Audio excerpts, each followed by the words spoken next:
We haven't had much fighting fantasy on the channel recently, so let's change that now.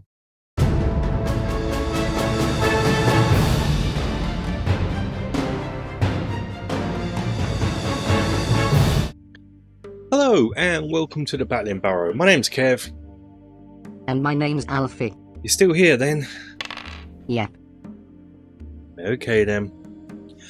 On the channel I do retrospective videos about games from the past and as well as modern games, and I've covered doing a little bit of restoration on some games and stuff I've looked at, and I will continue to do this, but I want to make it more into a series where we have a look at the retrospective, which is what this is, and then if it needs any sort of restoration or replacement parts, I'll do a video on that, and then maybe a gameplay video. I've wanted to get a copy of this game for a while, and recently I managed to pick up a copy on eBay for a reasonable price. It was missing the miniatures, but we can deal with that in a follow-up video.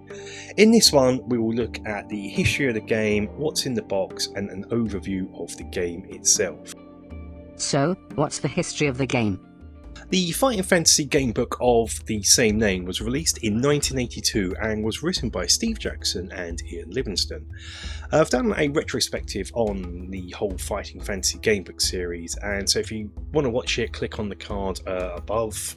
The board game came out 4 years later in 1986 and was released by Games Workshop and was developed by Steve Jackson.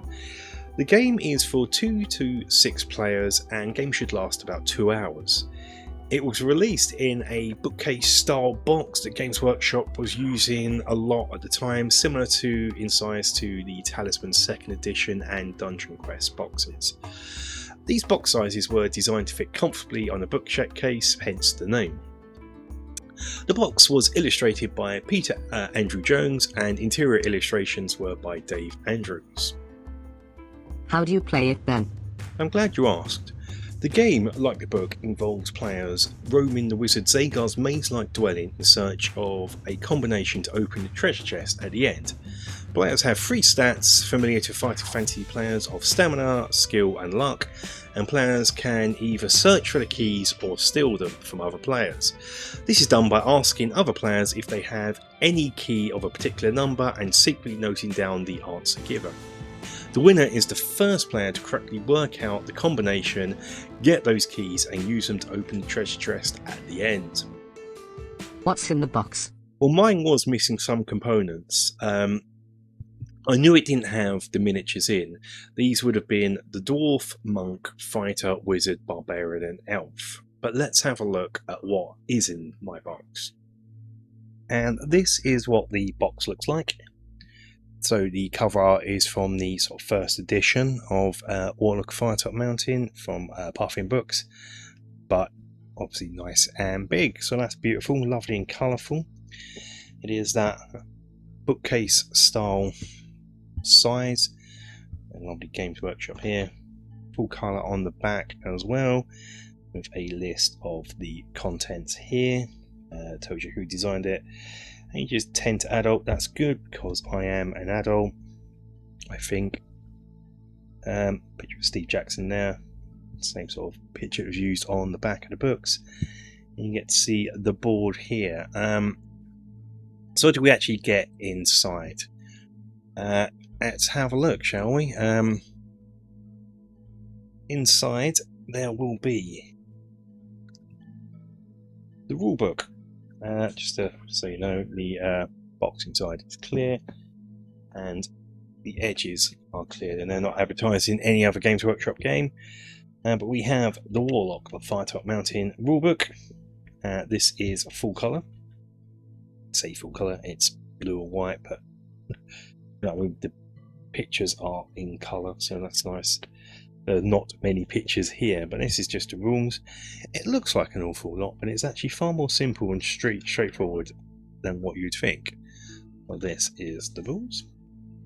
We also have some tokens. There are 66, although the box states 77 full colour encounter pieces representing monsters, traps and treasures. So I've had to look into that, and it is indeed correct. There are meant to be 66 rather than 77. So I don't know if that includes some of the other pieces that I'm not including here. So these are encounter pieces. So what we have here is we have the encounter pieces, which will represent monsters, traps, and treasures. We actually have a treasure pile, which are all the treasures that you would find, which we'll look at in a minute. We have the key challenge cards. These are which will form the combination of the keys that you'll find, as well as there will be some blank ones.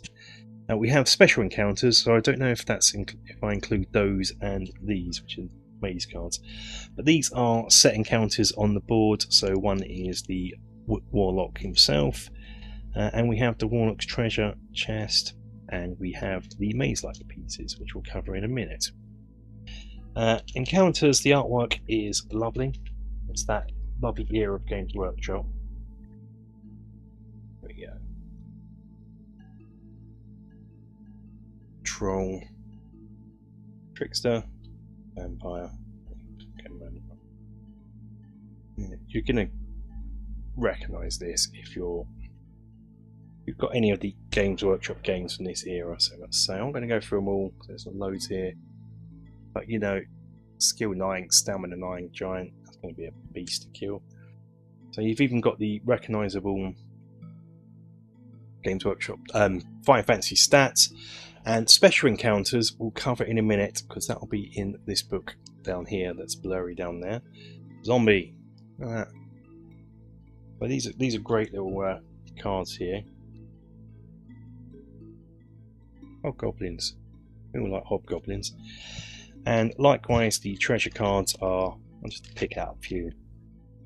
Random. So here we are is a bunch of keys, and this key contains 1, 5 and 7. And a combination could be 5, 4, 2. So you'd have 5 and these keys won't be of any use. So that's what they represent. You can see here, you know, you've got different keys with different bunch of them, but you also get elven boots. And likewise, rules for those are going to be in that thing down there. Those are the actual treasure cards. There are a number of these going from 0 to 9, plus these blank ones. Because they'll be used to funnel people. You just got to go through the game and find a combination of these that match the locks. 3 of these, of 0 to 9, will be picked at random for the combination, and the rest will be distributed to the players. I think they get 1 blank and then a number of other numbers, and then you have to use deduction to work out what all the players have got, what have you got, and what's missing is going to be the combination. Then we have these special encounters. We have the Larder, Shylock the Moneylender, Fountain of Life, Gambling Halls, Dragon. We'll remember the Dragon players of the book, and the Warlock himself.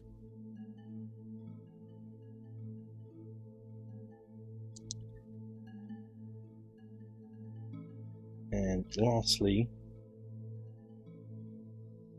we have the actual treasure chest in question. That's what that is. We'll cover these in a minute. These form a random maze. We'll cover these in a minute. Next up are the dice. These are just standard dice. I would probably keep these just for completeness, but when I play the game, ditch these for some better dice, although they're not bad. They're just standard dice of that era. We have the record sheets. I'll probably photocopy these, probably 2 to a sheet, just to make my own so I can keep these. These have been used. I've ever used it and had a few games, which is to be expected. These are very similar to the Fighting Fantasy sheet, where you have skill, stamina, luck, equipment list, gold, provisions, treasure, and then the monsters you fight go here. And also here, this is your key list. This is all the keys you find. You check in there and you put your cards that you have here. So that's useful. Very good. This is the special encounter this is really important. If you want to buy it, make sure you got this, or you have some sort of copy of this, like a digital copy of this, because this actually has the rules in for the cards. So, you know, meet a special monster, you would look, I'm meeting a hellhound.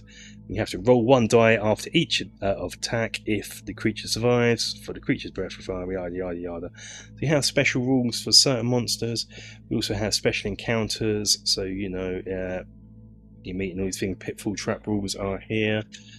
Got more inside here. Fixed encounter room rules here. Treasure cards, these are all the rules for the treasures you'll find. So whilst the little tokens don't look like much, like have much rules on them, that's because they're all in here. And here is our advertisement for other Games Workshop games. Talisman 2nd Edition, Expansion Set, got those. Warrior Knights is a game I want to look into, I think about getting hold of. And then we have Cosmic Encounter, Doctor Who game. Kings and Things, Judge Dredd. There's some other games that they did. They used to do a lot of licensed games. And finally we have the board itself.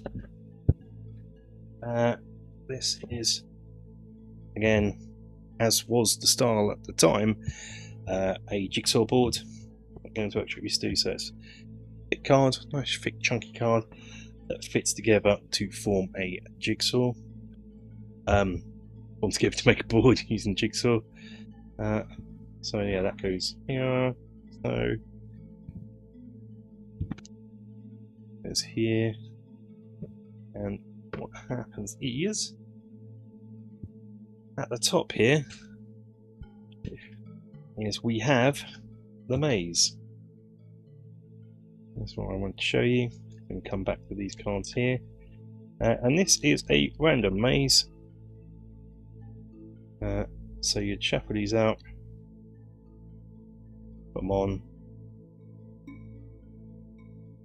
here as such, or you could even just put them to one side if you wanted to, but for demonstration purposes I'm going to grab Hugo. Hugo's entering the Death Trap Warlock of Firetop Mountain.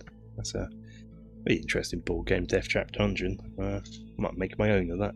So you turn it over, and it has sort of directions, so they would fit like that. So he's instantly done in there. You can't go there, so you'd have to come all the way up here and go get to here. Now you can go around the long way, so if you're here you can go all the way around here, all the way around here, all the way around here, but that is the long way. The short way is to go through the maze, but it's a bit of a nightmare, because now you can see here Hugo's stuffed, because he can go through here and just meet a dead end, so he'd have to go slightly around the long way, and he'll come here. This is a terrible maze journey, and he'll flip this one over.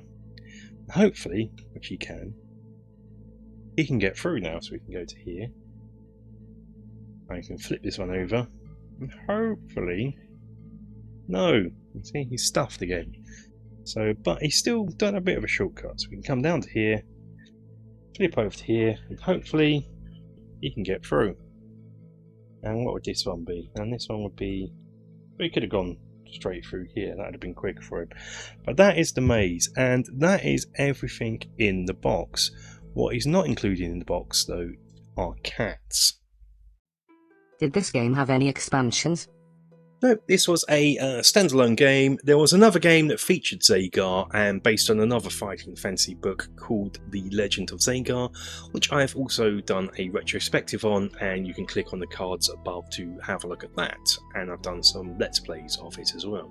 So, where can you pick up a copy of the game? Definitely not from your local Games Workshop store, being as it came out in 1986 and is long out of print. The second-hand market is where you're going to have to turn to, I'm afraid, and prices will vary depending on the completeness and quality. A complete set can go for as much as £100. I got mine for £22, but I knew it was missing the models, so I consider that a bargain.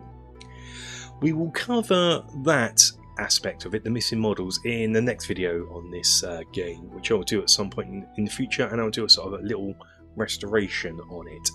But that's it for this one. Thank you for watching. If you enjoyed it, have a little manipulation of that like button, and if you're not a subscriber, please do subscribe for many more videos of this like. I'd like to take time to thank my patrons, which are really helping me out with the materials I do for the terrain build, so thank you, big thank you for that.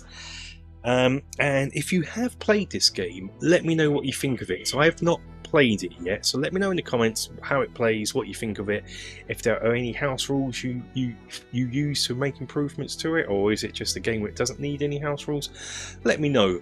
But until the next video guys, stay safe and take care.